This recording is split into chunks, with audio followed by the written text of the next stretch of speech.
వ్యవసాయ సీజన్ ప్రారంభమవుతుండటంతో రైతులకు విక్రయించేందుకు తీసుకువస్తున్న నకిలీ పత్తి విత్తనాలను రామగుండం పోలీసులు పట్టుకున్నారు.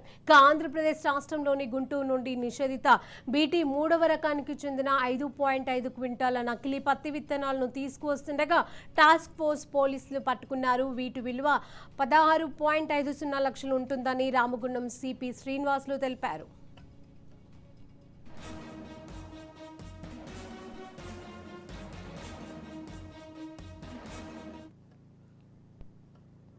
మంచిర్యాల జిల్లా కొత్తూరు గ్రామానికి చెందిన పెద్దయ్య హరికుమార్ ఇద్దరు ఆంధ్రప్రదేశ్ రాష్ట్రంలోని గుంటూరు నుండి ఉల్లిగడ్డల వ్యాపారం పేరుతో నకిలీ విత్తనాలను సరఫరా చేస్తున్నారు.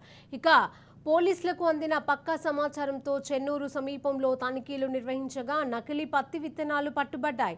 ఇరువురిని అరెస్టు చేసి రిమాండ్కు తరలించినట్లుగా సిపి తెలిపారు. వీరి నుండి నకిలీ విత్తనాలు 1,80,000 నగదు, ఇక 3 మొబైల్ ఫోన్లను, ఐచర్ వాహనాన్ని స్వాధీనం చేసుకున్నట్లుగా సిపి తెలిపారు. రామగుండం కమిషనరేట్ పరిధిలో ఎవరైనా నకిలీ విత్తనాలను విక్రయిస్తే కఠిన చర్యలు తీసుకుంటామని హెచ్చరించారు. నకిలీ విత్తనాల సరఫరా చేస్తున్న వారిని పట్టుకున్న టాస్క్ ఫోర్స్ పోలీసులకు సిపి నగదు బహుమతిని అందజేశారు.